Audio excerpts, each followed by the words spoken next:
How y'all doing today? Hope everybody been good. Hope y'all been safe out there in that weather. Got y'all a quick little video today. In today's video, I want to talk about credit and debt. And, basically how we're going to do is just go over the definitions of like what credit is, what a credit report is, what's a credit score, and also breaking down like what determines your credit score. And, just going over do's and don'ts when it comes to your credit and sharing with y'all my personal experience of how I've dealt with credit in my life. And if I keep looking down, I'm just looking at my notes, so don't mind me. But let's get into it, y'all. So, credit is an agreement between a lender and a borrower to exchange goods or services with payment being later down the line. So, let's say I go into a bank and I want to borrow some money from that bank. I'm the borrower, they're the lender. And let's say if they approve me for what we call what it would be a loan, they would give me the money and I would pay it back over time. So the way that they would approve me is they would look into what's called my credit report and look at my credit score. And if they like what they see in there, I have a high credit score, which usually means I have a history of paying bills and stuff on time, paying people back. They're more than likely gonna approve me for that loan. Or if I have a low credit score, they're either not gonna approve me or they're gonna charge me a high interest rate because I don't have as likely chance of paying them back. So, that's how that works. And if you talk about credit has been a thing that's been here since the beginning of time. Credit is the ability to borrow. Debt is once you've borrowed. So, last week we had made the video where I was talking about money, and I was saying barter was the first form of money. You have some people that say debt was the first form of money. So, it's been here since the beginning of time, basically saying that.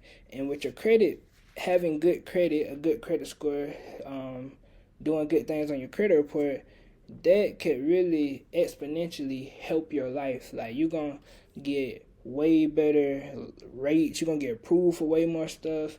It's going to, save you a lot of money down the line. So it's important to have to have good credit. It essentially helps you out a lot. And, it take you a long way. Like, just a small example. I remember when I used to work at AT&T. If you had good credit, you didn't have to pay a down payment when you got cell phones. If you had bad credit, you had to make a down payment when you got cell phones. So it's just like a small example, but when you have good credit, life is just a lot easier in the financial world. It helps you out a lot. But I want to emphasize, credit is just, let's leave it at that. It's borrowed money. Don't be out here putting your whole life on credit. Sometimes it can be a great opportunity for people, and we'll talk about that. But for a lot of people, credit can exponentially ruin your life. If you don't understand it, you don't really, or you just being irresponsible. Even if you're an irresponsible person financially, don't be irresponsibly borrowing money because you're exponentially going to put yourself in a hole. And like I said, it's not more money. You have to pay this money back. Be very careful with credit because, like I said, it can mess you up financially. And it's also no secret of who has the lowest credit scores in America, typically African Americans. And, we're going to talk about that as well, but, a lot of times I just think it's one of the things where we just really don't know what credit is. So that's why we're here today. So, like I said, we got the credit agreement between the lender and the borrower to exchange goods or services with payment being later down the line. And then we got the credit report. So, like I said, when I go in that bank, they're going to look at my credit report, looking at my credit score. And my credit report is your financial transcript. It shows your history of how you've managed borrowing and repaying debts. So, in high school, you had your transcript. It showed all your grades from when you was in kindergarten all the way up to, whatever grade you is now. Same with your credit report. It's showing from the beginning of when you started borrowing money as an adult to where you at now. It shows you everything. And to look at your credit report, you can go to annualcreditreport.com. You don't have to pay nobody for this. It's free. You can always check your annual credit report. And I highly encourage that just to go check and look. Make sure everything is right. A lot of times my bad, y'all just ate. you might have it where you might see something fraudulent on there, or I heard of sometimes where you could have the same name as a person, or sometimes where it's like you might be a junior and something your dad did could pop up on there. So I always check your, go look at your credit report and make sure everything on there is adding up, addresses and all of that. And with the information in your credit report, companies use that to determine what we call your credit score. So this is a 3-digit number based off of what is shown in your credit report. So a big thing, everybody talk about the credit score, which is really important, obviously, but your credit score is a reflection of what's in your credit report. So always making sure you're checking your credit report, because it could be something in there where it's like, hey, that's not right. And then the determinant of the credit, we call the credit bureaus or bureau. I never know how to say that word. I am so sorry. A company that gathers information from credit lenders and usually sells that information to other lenders in the form of a credit report. The 3 biggest credit bureaus are Experian, TransUnion, Equifax. So basically, they playing the middleman. They getting the information. They get the information and they gather that together and they sell that to other lenders to see, are you credit worthy? Do they want to do business with you or not? And when it comes to your credit score, we have, usually your credit score can range from 300 to 850. And the one you most familiar with when it comes to like those companies, not the credit bureaus, but the ones that got your determine your credit score and whatnot, is the Fair Isaac Corporation, FICO. And like I said, it ranges from 300 to 850. But it sort of kind of can get confusing sometimes, because you also have the one that was what we call the Vantage score. That one was created to be in competition with the FICO. And it gets even more confusing because the FICO can have multiple versions and stuff like that. So I always say, man, just keep the main thing. Just pay your bills on time, and it's going to do what it's due and making sure everything look good. Because like I said, sometimes this stuff can get really, really confusing. I call them the credit guys. I let them do what they do. I just make sure I can control what I can control, which is paying my bills on time and just, doing the right thing. Because it can get confusing sometimes for sure. And, it ranges 300, obviously. The lower, the less likely you are to pay back. The higher, the more likely you are to pay back. The highest is 850. But I hate to burst the bubble, but at 850 is usually just a flex, if we're being honest. Most people say past like the 750, 760 range, you're going to get the best rates, you're going to get the best everything. Once you get to 850, I'm not saying it's a bad thing, but it's not necessarily required. Like, once you get like a 760, you're good. You're going to get the best of everything. Like, I was just talking to my homeboys, I was like, damn, I want an 850. But I'm being honest, I'm not really doing anything actively to get there, because, I didn't already, you feel? So it's like, past 760, you typically good. You're getting the best of everything. And that's why I was just talking about with all the confusion and like the different scores and stuff. If you ever check your credit score on various sites, you look at one site it's saying this, you look at another site saying that's why, because they might be using different things or whatnot. But we're going to break down to like what determines your credit score. Because I said, with some of us, we don't really know what. For one, a lot of people don't know what credit is, and for two, we don't really know like the ins and outs of it. And I'm being honest, I ain't gonna say I do. I'm not no expert, I'm no credit expert or nothing, but just the basics, we'll definitely go over that. So with your credit score, you have 5 factors that determines what your score is. And those factors, they're weighted differently into like how important they are. So we'll break down from like the most important to the lowest. The most important factor in determining your credit score is your payment history. That's 35% of your credit score. So have you been paying your bills on time? That's why I always say keep the main thing. It is, when it comes to credit, it's super duper easy. Make sure you pay your bills on time, number one. That's the main thing.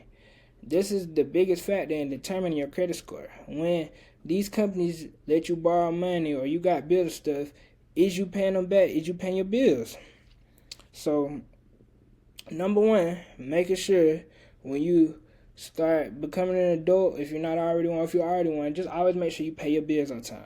If you borrow money, make sure you pay people back. Like that's just that's just as simple as it is. It really ain't no confusion with it. And one thing I want to talk about is with the credit cards, because we're gonna talk about credit cards. Sometimes it can get confusing of like the different things you see on your credit card. So with the credit card and you get your bill, you got what you call your statement date, and then you got your due date. So with your statement date, that's the last day of your billing cycle.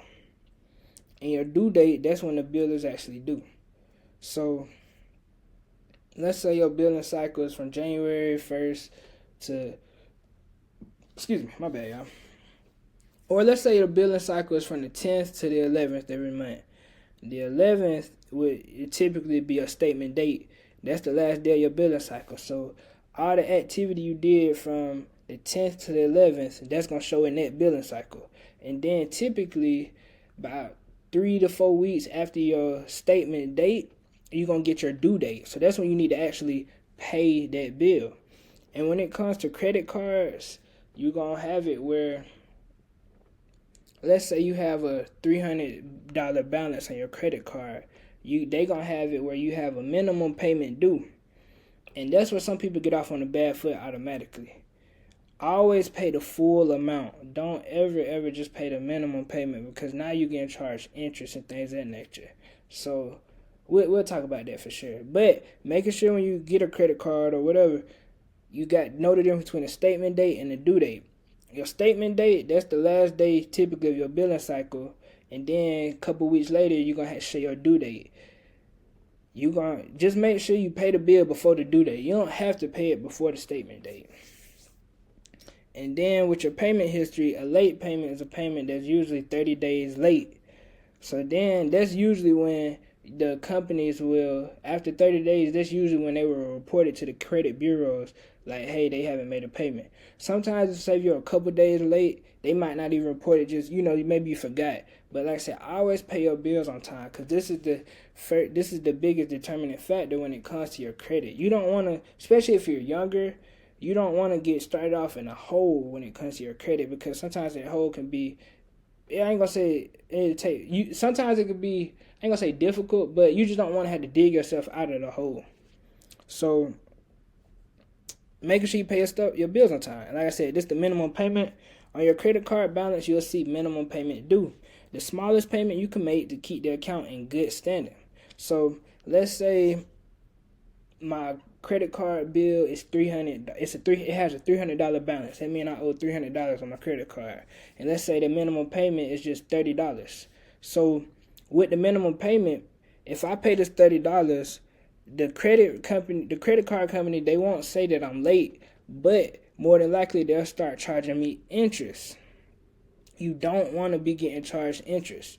So if you watch some of my other videos where I talked about interest, as far as like when we're making investments and we talking about compound interest and stuff like that, that's good because you on the good side of interest. But I'm telling y'all, you don't want to get put on the bad side, because you will see how quick that shit adds up. That's what I'm saying when it's like credit can exponentially mess up your financial life. You got to be really careful with this. So if say if you're a younger person, you get your first credit card, always pay it in full. Do not get it, because I've seen some people where they're like, oh, if I just pay the minimum payment, I'm good. And then they look up and they're like, it went from $300 to $600. What happened? Like, the interest in these credit card companies are very predatory when it comes to younger people.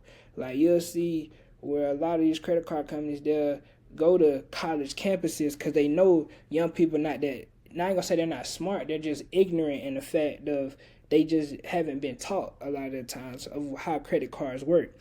And they know, and I hate they got to build it, but that's just the way it is. So never just pay the minimum payment, always pay the full amount due. You will incur interest fees if you just make the minimum payment. And the interest rate, that's the price you pay for borrowing money. If you pay your bill on time and in full every month, you will never have to worry about an interest rate. So that's what I'm saying. Like, let's say I have a $300 balance and I'm getting charged with 15% interest. If I don't pay that $300, now interest is getting tacked on at 300. However long I go without paying it, it just adds up more and more and more and more. So I always just pay your bills on time. I'm gonna keep emphasizing that. And like I said, we are just talking about the statement date, the due date, and when it comes to payment histories, they look at credit card accounts. They look at every time you borrowed money. So they look at credit card accounts, they look at mortgage, installment accounts, retail accounts. They're looking at every time. A lot of the times when you've borrowed money. So making sure we keep the main thing. Pay your bills on time. I know it sounds overly simple, but just pay them on time. And this is for, don't worry about that, y'all. I meant to delete that. I'm sorry. So the biggest determinant in your credit score is payment history. It accounts for 35% of your score. So what's the next biggest determinant is 30% is accounted towards how much you owe. And how much money do you owe to these other companies? Now, when it comes with this one, it's more predicated to what we call your credit utilization rate. So it's not it cares about like your installment loans, like say like a car loan, that's an installment loan. You get the loan and you basically pay the same thing every month till it's down. But it's more looking at your revolving credit, like your credit card. So what we have is a credit utilization ratio, or sometimes they call it rate, or they got, different things. So what it is how much credit are you using when you get these credit cards. So when you get a credit card, you want to keep how much you're using very low compared to your limit. So when you get a credit card, you have a limit on it. And let's say your limit is $1,000 to make it simple. If you use $100 on your credit card, that is a 10% credit limit. So to determine your limit, you take the balance of, in this case, 100, and you take the limit. In this case, it's 1,000, and you divide that. So 100 divided by 1,000 is what, 0.1, and then you multiply that by 100. That's 10%. And this is the same example right here. When it comes to your credit utilization ratio, you want to keep this really low. You don't want it to go no higher than 10%. Best case, 1 to 5%. But if push comes to shove, no higher than 30. But we don't even want to be talking about 30. Keep it below 10%. Because when you have it where your credit utilization is high, that's showing to the credit guys, that's showing them you're in financial distress. Like, why you always had to use credit. And I remember when I got my first credit card, I didn't know. my first credit card, I had a $400 limit. And what I would do is I would max it out every time. Like, I didn't need it to max it out, but I just didn't know no better. So I was just using my credit card. I thought I was cool. You know what I'm saying? I was grown. I felt like I had just turned 18. So I thought but I was essentially hurting myself because I was maxing out my credit utilization. So if my credit limit is 400 and I'm maxing out 400, to them, that's not a good look. That's looking like I'm struggling, like I had to use credit. So when it comes to your credit utilization, always keep it below 10%. If you can even go below 5%, even better. When it comes to using like your credit card, especially if you're just getting started, what I would do is just use it for gas or just use it to get something to eat here and there. You know what I'm saying? Don't be using it for like you need it, because that's when you start using it too much and it starts. You start having a high credit utilization ratio. And a lot of times when you're just starting, let's say you just get a credit card, your credit limit might not be that high, but after say 8 months or something, you could ask them to raise it, because when you raise your limit and you just, you know what I'm saying, let's say I have $1,000 limit and then they raise it to $2,000. Now I can use it a little bit more to, what's 2,000? What's 10%? 2,000? What would be 200? You know what I'm saying? But that's where a lot of people get in trouble. They think just because I have a high credit limit, I have to use that to the max. Don't be out here doing that. It's sort of kind of like we was talking about with the lifestyle creep. Just because you have more money available to you to borrow, don't be you maxing it out. So you got payment history 35%, you got amounts owed 30%, and it's usually more focused on the revolving credit side of things. Even with the car loans and the installment loans, pay those down quick too, because that helps your credit score. So let's say your car, you paying $200 a month, put extra payments on it, just get it paid off faster, because it helps your credit score. And then this is the big one I see. The next one is 15% length of credit history. This is the one I see because if you're a younger person, you probably look like me. When I was younger, I was like, damn, how can I get a higher credit score? And it's really just a matter of time. I'm gonna keep emphasizing, just making sure you're doing what you're doing, of keeping the main thing. Just making sure you're paying your bills on time, and I promise your credit score gonna follow as you age. When it comes to the length of credit history, usually like I think I looked at my credit report the other day, and I have an average length of credit history, and I've had credit for 6 years. Because I think I got my first credit card when I was 18. I'm 24 now. So usually like your credit history, it just age with time. So just keep doing the main thing, paying your bills on time, and I promise you your credit score will go up. Because like I said, when I was young, I used to be in a sense of like, dang, what can I do to increase my credit? And I got my first car when I was 19. And it was a horrible financial decision to get that car, but it did help out my credit. Like I didn't really know no better when I got the car. And it didn't turn out bad because I still got that car to this day. But at the time, I probably shouldn't have got that car. But I paid my bills on time every time, and it helped out my credit. And that's what I want to emphasize. Like, when it comes to your credit, just be natural. Like, don't be out here buying stuff just because you're like, oh man, I want to increase my credit. Like, just buy stuff you was already gonna buy. Like, don't be, especially when you're younger, because I've been there where I was like, I was a young person, I was like, how can I get a higher credit score? Just pay your bills on time. I promise you it'll come.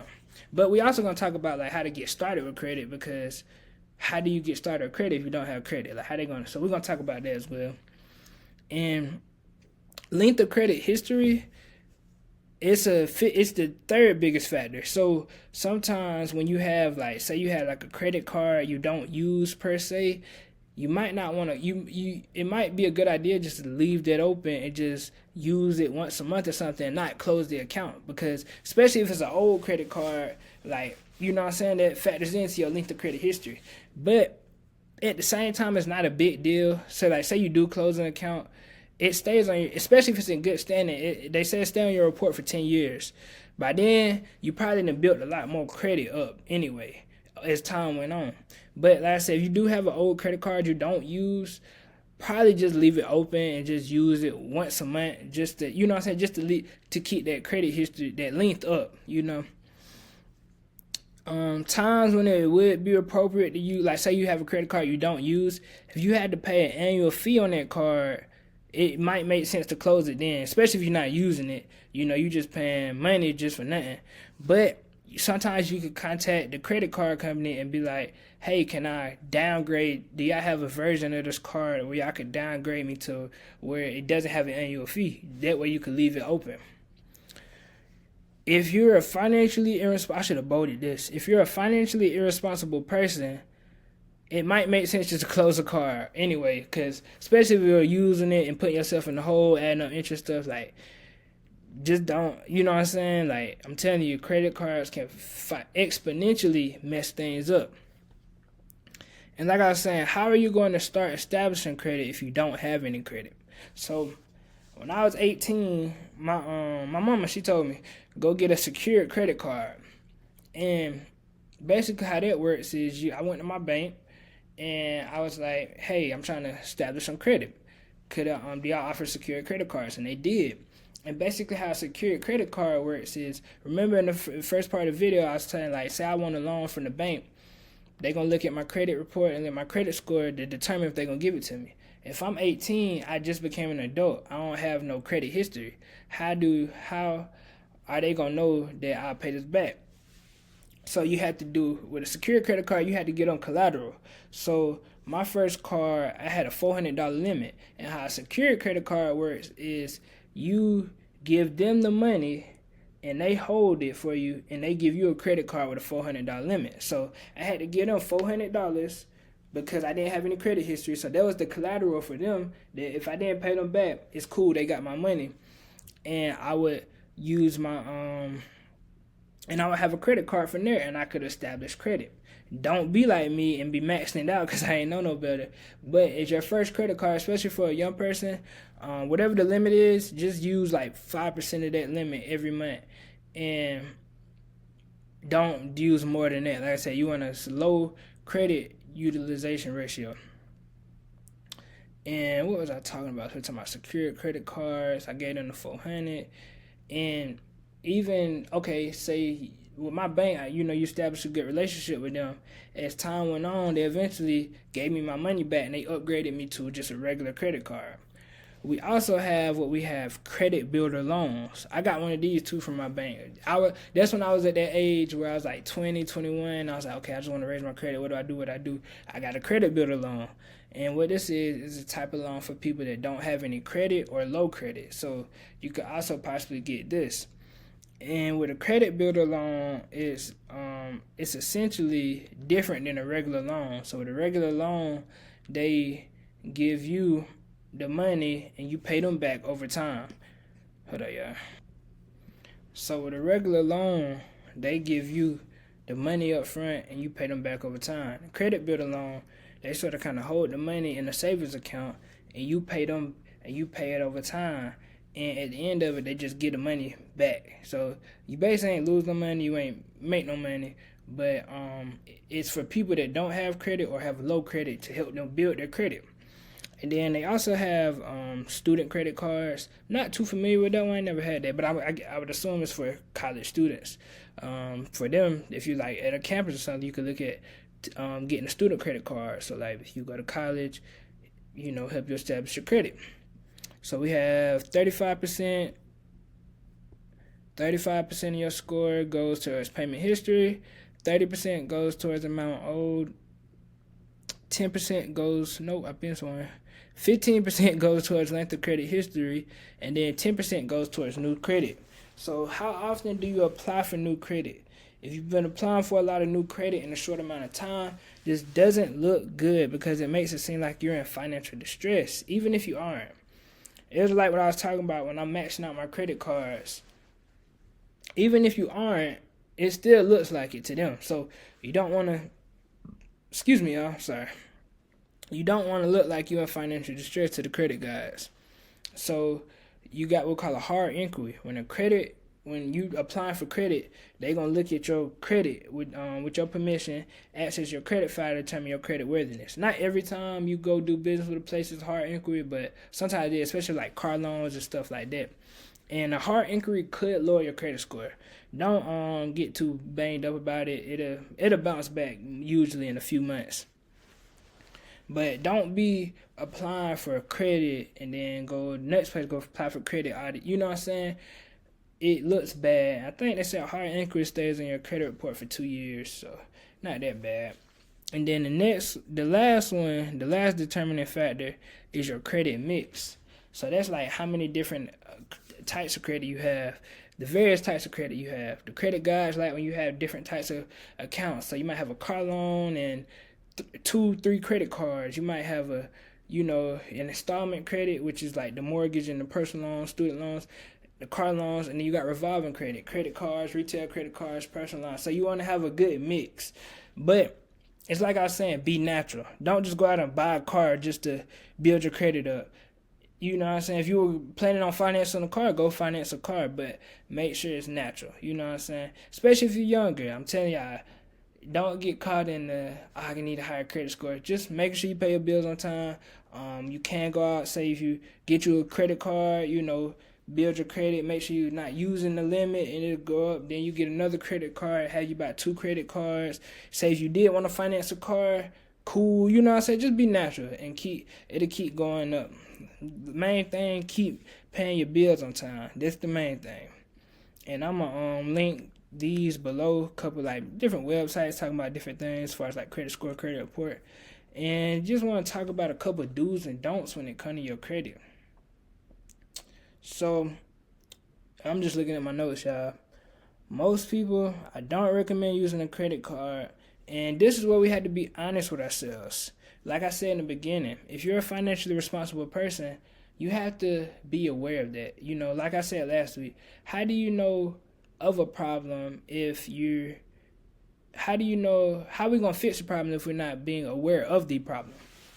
Because you will exponentially, like super fast, mess up your financial life playing around with credit cards. You don't want to get put in that hole and have all this bad credit and at an early age just because you're not knowing, or just because you're not really just being honest.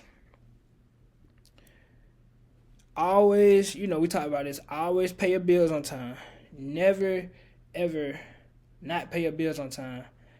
I mean, obviously, if it's a catastrophic emergency, but sometimes I see it where people just, especially younger people, they don't really prioritize bills or whatnot. Like, they're like, no, always handle your business first. 110%, no excuses. Don't just pay minimum.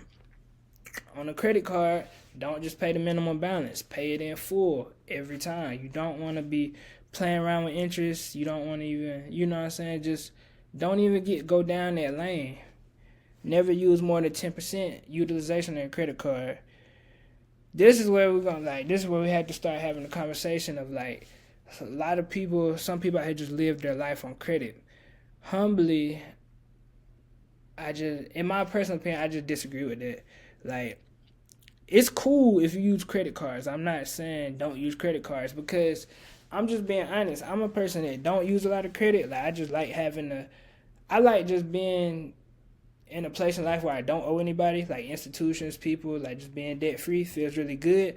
But at the same time, here and there I do use my credit card. Not a lot though. But I say that to say credit cards can be really useful, because you can get the reward points and the cash back and all that stuff can really, really add up in the good side for you. Like, add up on the positive. Like, you getting free money basically. So me personally, I am missing out on that part of my life of like, I don't take advantage of using credit cards, which I probably should.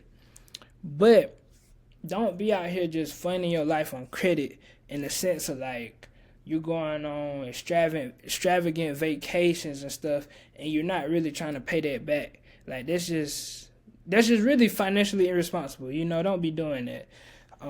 If you don't, my rule, if you don't have the money behind that, like if you don't have that money in real life, don't put it on credit.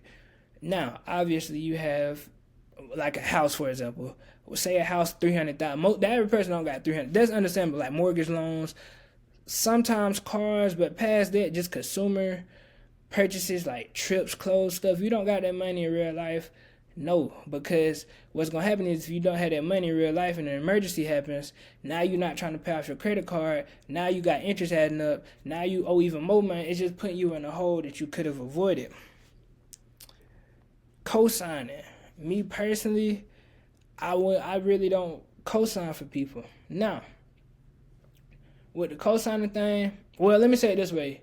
Don't co-sign for somebody if you're not ready to pay whatever they ask you to co-sign. So I done had a couple instances where I done had like a family member or something ask me to co-sign on their car, and I just politely said no because I don't feel like paying your car payment. And you probably thinking, well, you're not gonna pay the car payment, they're gonna pay the car payment. But a lot of times if a person's asking you to co-sign, they're not in position to get that car themselves, which might show that they're not financially responsible. So when they default on them loans, are you ready to pay that car payment? Because if not, it's messing up your credit. It's messing up your financial situation. Now, sometimes it could be where you have a younger family member asking you, but even then, a lot of times I'm still might say no unless I didn't molded that family member up personally, financially, and showed them how I move, because you just don't know. When it comes to finances, some people are just irresponsible financially. I'm not saying that in a bad way, but don't let irresponsible financial people ruin your financial situation, especially if you done worked hard and built little something. Like, don't mess up your situation for them. Let's see. It wouldn't hurt to freeze your credit. So if you when it comes to your credit, you can freeze it. And what freezing your credit is basically when you're not like say if you're not applying for a loan anytime soon, you freeze your credit. And what that does is if somebody was trying to be fraudulent and use your excuse me, y'all. I'm sorry, y'all just ate. If somebody was trying to be fraudulent and trying to use your credit, use like your social or something to apply for a loan or something, if your credit is frozen, they can't access it and they can't do it. So it don't hurt to freeze your credit because, you got criminals out here in this world and, people are malicious. So I freeze my credit. The only time it can get annoying is when you are applying for new credit. You have to, excuse me, you have to remember to unfreeze it. And sometimes it can get annoying, especially if you do like to apply for new credit a lot, which we talked about. Don't be doing that. So, it might be a good idea to freeze your credit. If you get approved for an amount, that doesn't mean, definitely want to talk about this one. So, the higher your income goes in life, the higher your credit score, the more money you get approved for. So, when we're talking about houses, when we're talking about cars, but that doesn't mean you have to go for the highest amount you get approved for.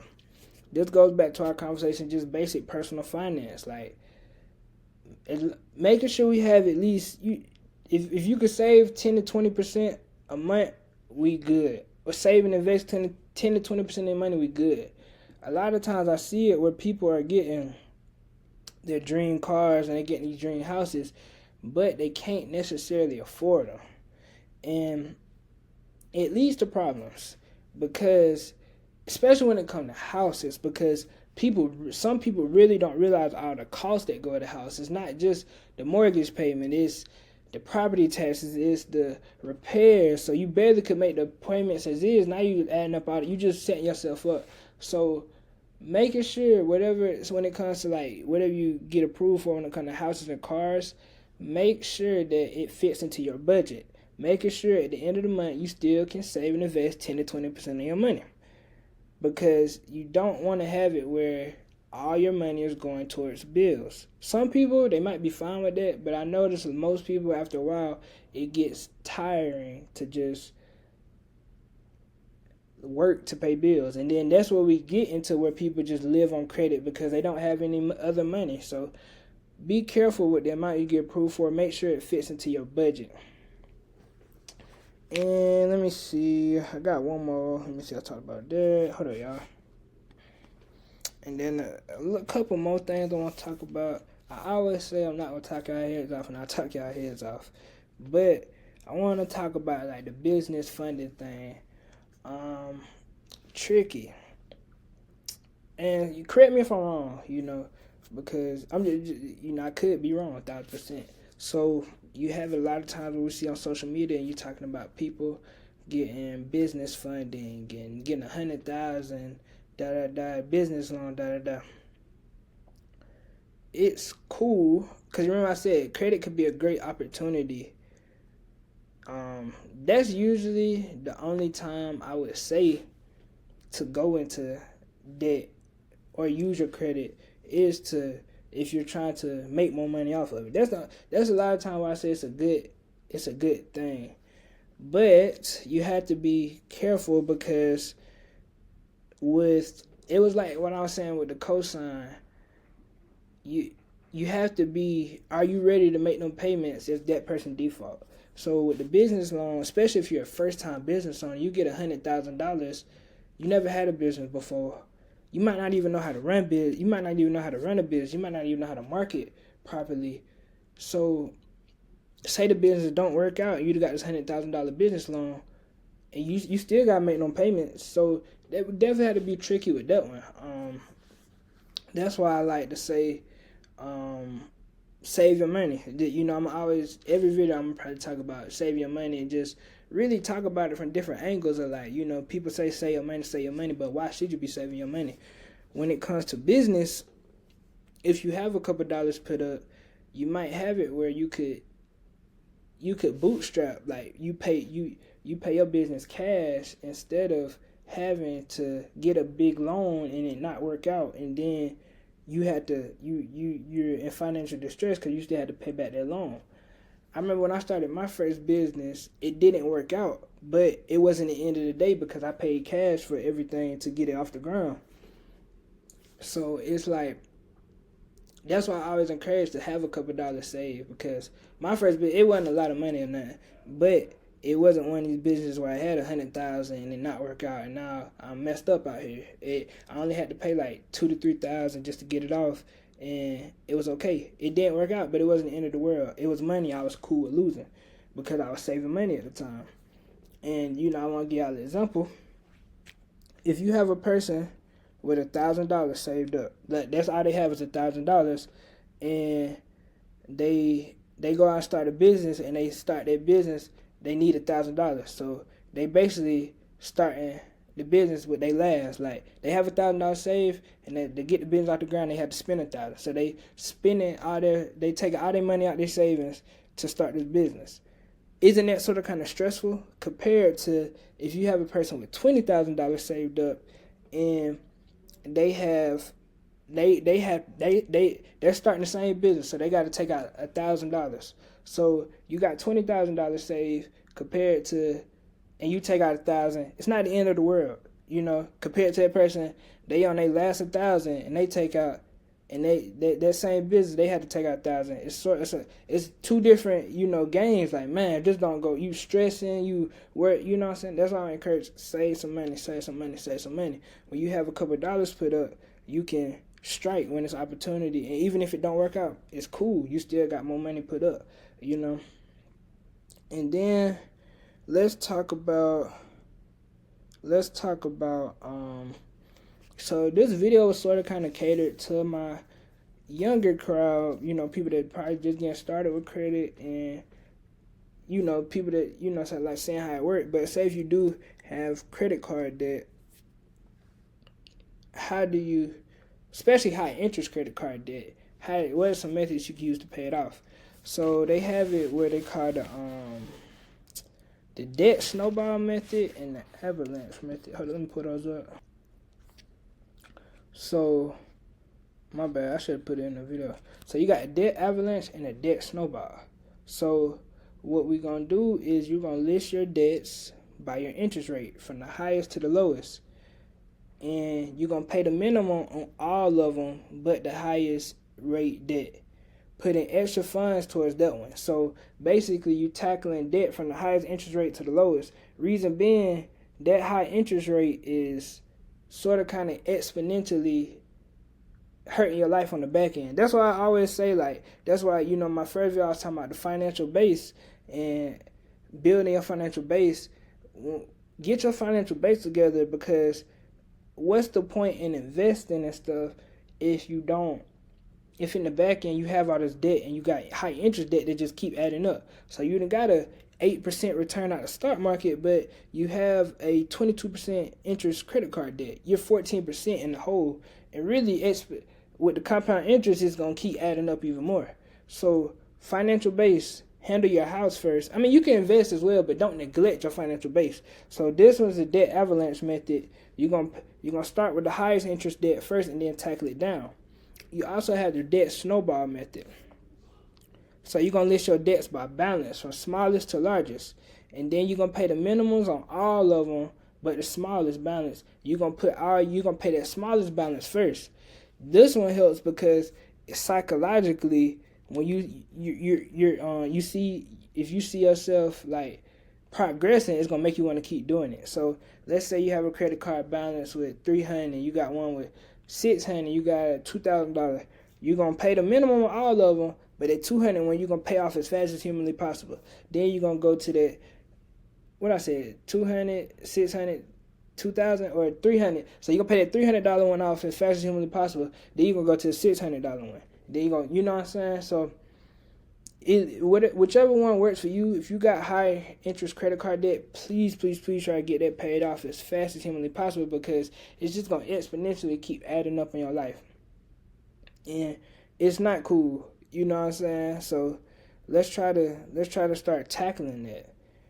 But that's what I have for the credit. I think I went over everything I wanted to go over. If y'all do have any questions, please reach out to me.